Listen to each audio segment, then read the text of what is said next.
In English, there are 3 rules as to how to use gerunds, verb, plus, ing. In this lesson, you will learn how to use gerunds. 1. We use gerunds after specific verbs. 2. Gerunds are used after prepositions. 3.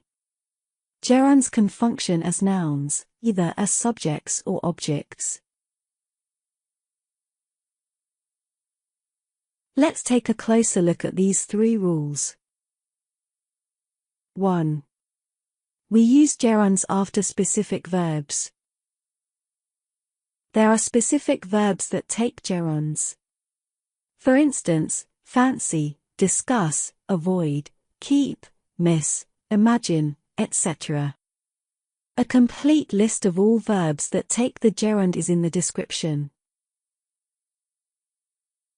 For example, I fancy heading abroad for a year or 2. We discussed delving into the topics in depth. You can't avoid working late today, I'm afraid. Why do you keep bothering me? Imagine knowing about that. Do you miss playing basketball? Quick note, the previous sentences and questions would all be incorrect with either to plus infinitive or a bare infinitive, infinitive without to, as we can see here in the following sentences. I fancy to head abroad. Head abroad. We discussed to delve into. Delve into.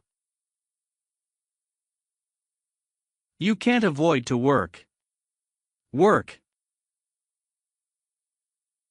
Why do you keep to bother me? Bother me? Imagine to know. Know about that. Do you miss to play?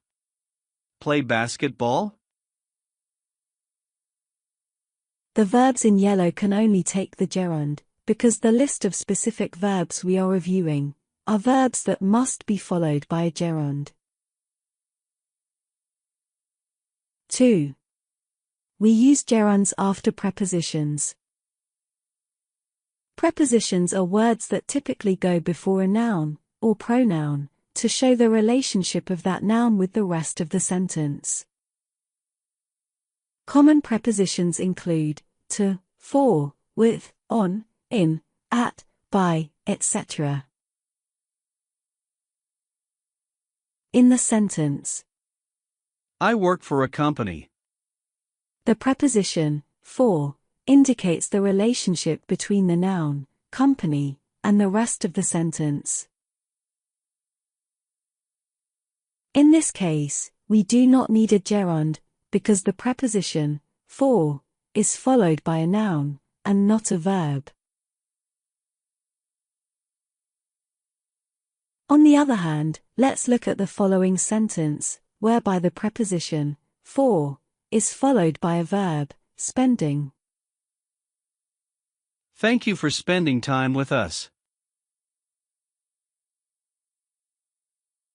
In this case, the preposition for is being followed by a verb, therefore the verb takes the gerund, spending. Moreover, it would be incorrect to use for with to plus infinitive or the bare infinitive, infinitive without to, as we can see in the following phrases.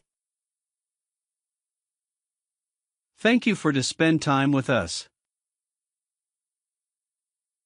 Thank you for spend time with us.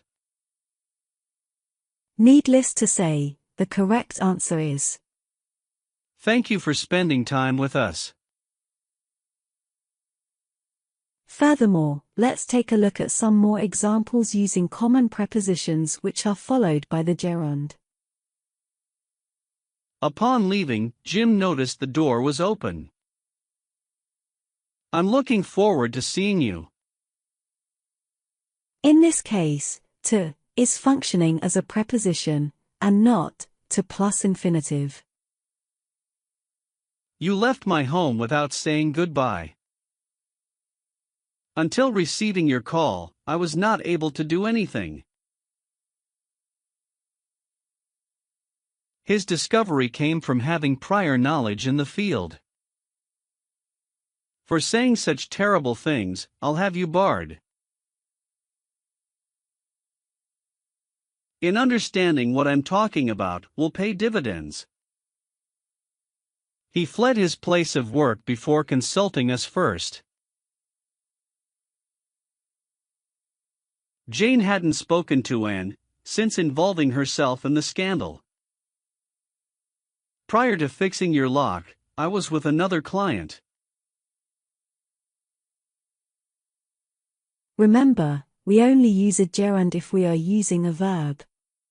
So, we wouldn't use a gerund if we are not using a verb.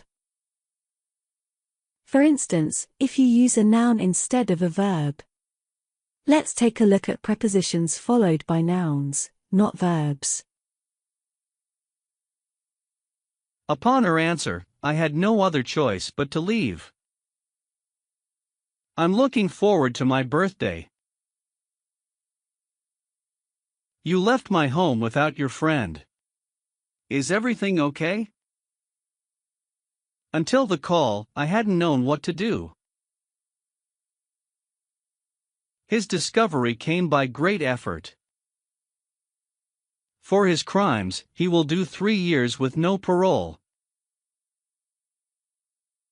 In physics, you need to know a lot of mathematics. He fled his place of work before lunch. Jane hadn't spoken to Anne since the scandal. Prior to our meeting, everything was going well. The words underlined are nouns, not verbs, therefore, we cannot use a gerund, because we are not using a verb. 3. Gerunds can function as nouns, either as subjects or objects. Important to note that, in English, gerunds can act as nouns, not just as verbs.